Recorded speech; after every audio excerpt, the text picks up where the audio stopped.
We're trying to stick ourselves to the 15 minutes of which we'll work.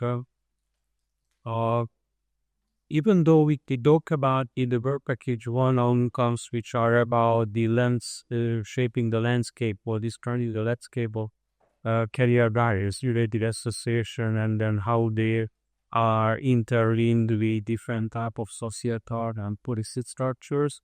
In the work package 4 now we are going to talk about, there will be a summarizing presentation by myself in the end of the mini conference, but now just before jumping into the Hungarian slides to make it understandable, but this is definitely a work in progress. So if we would be a research institute, we are not, then we would say that it's like a working paper, a draft version, and then our plans are to make it also available as a scientific publication later on. But now these are just the first highlights, so try to understand these as draft papers, please.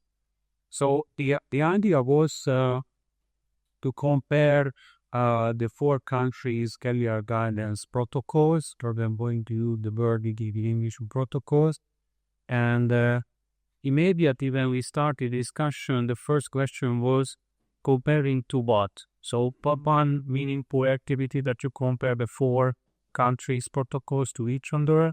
But then we ending up with an idea to use the very freshly updated Finnish protocol of career guidance counseling coming from the University of Jyväskylä. And then I'm going to details, it will be understandable why it is. Immediately when we're zooming into Hungary, and I'm just zooming it to my country, we get confronted with millions of open questions and then situation we basically cannot solve. The first story, especially for the Hungarian audience, the titles are also readable, that there is not a single standalone career guidance protocol in this country. None of the ministries, none of the ministers, nobody ever signed this. This is precisely interesting that taking into consideration in the last 3-4 decades, even going to the Kadar regime back in the 80s and 70s, there are continuous discussion about the role of vocational guidance, a career guidance. But then, if there are no signed protocols, what we are talking about. So, in the beginning of the project, from the Hungarian side, we collected different type of protocols or documents looks like protocols, if I want to be more precise. And then immediately afterwards, we moved into the analysis of these, what we did in 2 different levels.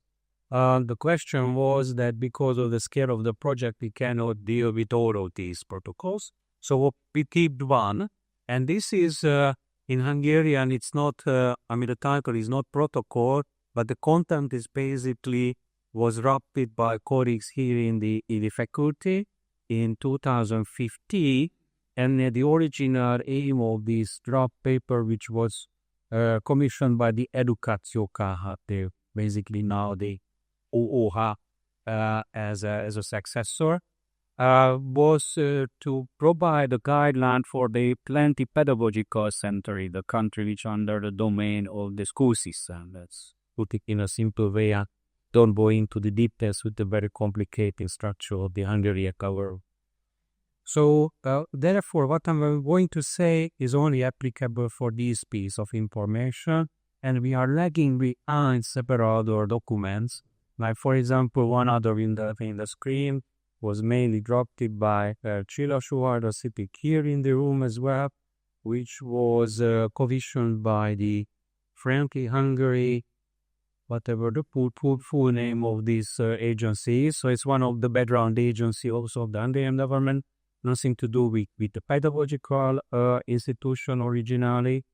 And then, just for those who are or a bit older, in 2018, 90, and then 2012, that was the last year, when I was leading a national lifelong guidance developmental project, we also drafted a protocol mainly based on the knowledge, what used to be the standalone curricula of what we called in English the employment counselor training, which was nothing to do with the University of Alta, that was the Szent István University or Gödöllő Abikar that time, and that was based on the intellectual work and capacities of Lara Szilárdi and Pavel Yeshimedi.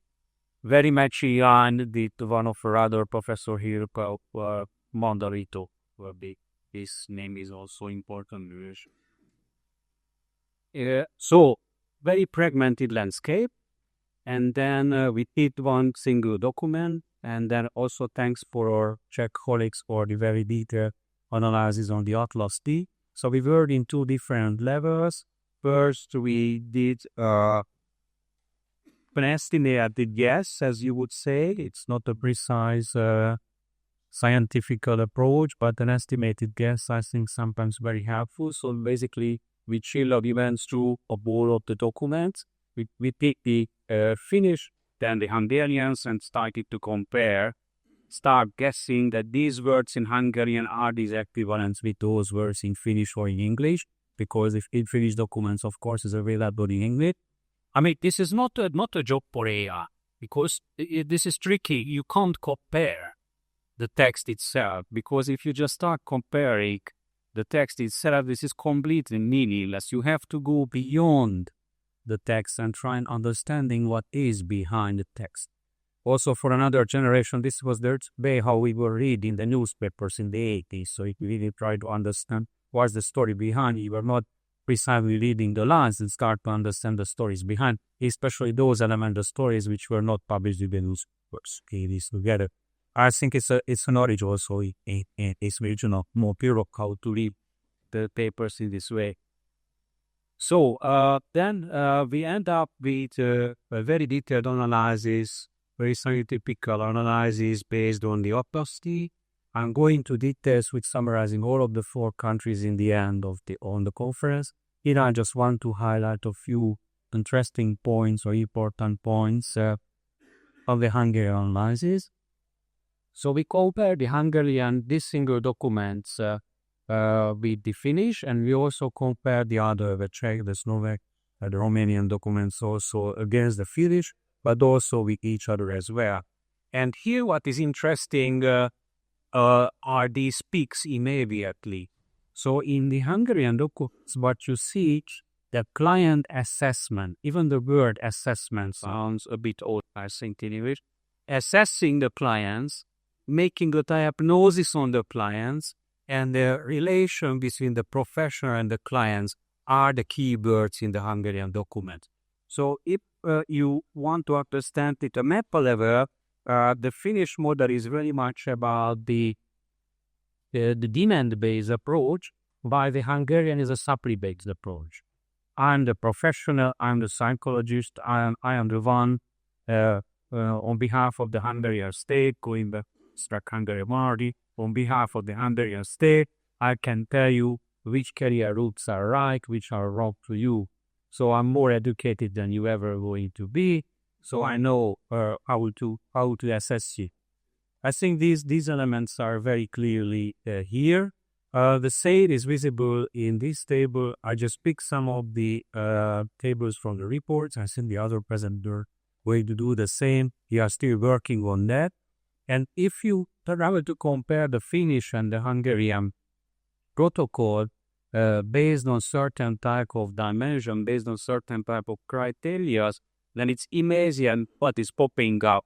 Then you can just take the bold text in the slide, that this is diagnostically oriented. We are talking about individual counseling. In the meantime, the reality of the mainstream career counseling, which is career education in Europe, and not only Europe, but in many OECD countries, we are talking about group activities. We are talking about pedagogical added value. We are focusing on the class in the school system. So we are trying to move away a bit from this individual level approach, where one professional sits together with one counselor. From me, they see each other once in their lifetime or twice, or if the kid is lucky enough to eat us, that's a maximum probably. And still, this is the real practice of the pedagogical centers also in this country, I mean in Hungary. Then the limitation to the different type of digital guidance tools is absolutely important in the Hungarian document versus how the Finns are highlighting this. Just other hint, another highlight. This is why the Finnish are talking about co-careering nowadays, another artificial word. We have no time to go into details. It has a scientific literature already. So how to turn career learning, career education into an individualized journey using social media, because now we are not anymore in the Austro-Hungarian world. So we are going beyond of the printed documents when we are talking about guidance and counseling. I think even all students applying to this university, they are not reading the printed books of the educational authority. When I applied 30 years back in time, that was the only day. So you went to the bookshops, you bought the book, you start reading the books to learn more about existing universities. But this is not the way how we operate. And then there are a couple of highlights from the draft. And then again, we are still working on this. So these are my first understanding. So whenever we are reading professional protocols, it's also very important to understand the context of certain countries. And Finland is a Lutheran country. Again, when people are comparing Finland versus Hungary, and there is an intention to say that in the turn of the 19th, 20th century, we did have a very similar history. This is not true at all. This is not true at all, because there was no Nobel Plus in Finland. Those were Swedish or Russians. They get rid of them. So whenever you are talking about guidance and counseling in the Finnish context, then it's an equivalent between the counselor and the counselor. Culture counts. Culture is super important. So you just can't start copying different type of policy documents. And what we see in the Hungarian document, in this one precisely what we analyze, I'm not saying a single word about the other documents because they were not checked by us, would be an extended research and would be super interesting to add different layers back in the last couple of decades which were produced in Hungarian. But this subordinate role between the manager and the counselor is immediately important. Back to your question, what's the benefit of the end user? But immediately, if the counselor or the career counselor himself or first step is a subordinate of the manager, of the principal, whatever, or the head of the district office, how can you behave in a natural manner with your own counselee? Saying that you can be whatever you want to be, just to paraphrase in this very meaningful statement in OP. So that's one very interesting findings concerning the Hungarian protocol. The second key takeaway from our side is the rationale of these protocols. So why are we actually writing these type of protocols? In the Finnish case, it was super clear that the rationale is to empower practitioners and showcasing them how to further develop their own skills. In English, this is what they call a CPD. So how to provide a meaningful way to them for continuous professional development. So it was it's an empowering tool in the Finnish context. However, in the Hungarian context, this is to control officers. Even I'm using the word officer, not counselor. So you are my subordinate. I want to see what you are actually doing during your daytime and how much time you are spending with certain clients and why. Third element, and I'm almost done with my short intervention this time, the quality assurance. So in the Finnish model, this is very clearly connected with PDCA. So PDCA in quality management is the cornerstone of PDCA. And the Finnish model based on the PDCA of the professionals. So if I'm the highly trained career wellness professional, then I have to take care of my PDCA cycle. So they don't afraid to use the word research. Counselors are doing the research. You are very much verified in Hungary. You can mention somebody without a PhD doing research. Very fine. No stamp of the university on that, so let's be suspicious. And then it means that you are continuously developing your own quality. So how you are providing service is to your end users, regardless you are in the public or the private. So this is also blind by sectors, regardless you are in the vet system, in the school system, public answers, or what else. The Hungarian documents are very much centered and focusing on the psychological diagnostic as a tool and the outcomes. So accountability of the counselor is very important in the Hungarian case.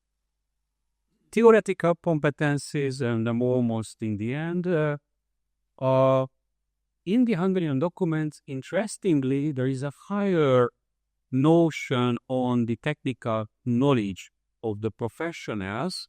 In the meantime, the Finnish documents lack this issue behind, so they are aware that different type of career guidance theory. So we all learned about super and group audits and others, and then as we start our practice, then we somehow find the best idea, the best model we want work nowadays. Some certain class is very famous, black design, whatever. So the Finns, of course, because they are academic as well, behind the protocol, they know that these different type of theories and guidance and counseling exist. But whenever we are start talking about a protocol for professionals, we just mentioning these, but they are not going to any details. The Hungarian documents is going to the details, so it more looks like a course both for master plus students. Okay, and then I have one more slide before moving to the next presenter, which is about this lifelong guidance paradigm. And I think this itself is super interesting. We could talk about an hour just about this. Every student in this university know that there is a triple L. Only one person know that there is a double LMG of those coming to my classes. But then it doesn't necessarily mean that they have a real understanding all these phrases. Although lifelong learning as a paradigm is more like 2 decades old Euro, goes still how we see career orientation, even when we change the word, the practice. This is what the Giscan during the break.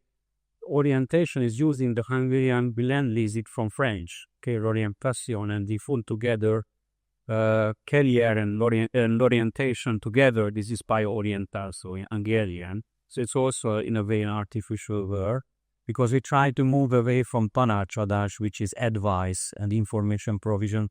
When we are telling to the students, we are telling to the counselor what to do, what not to do, because we are smarter than IPs.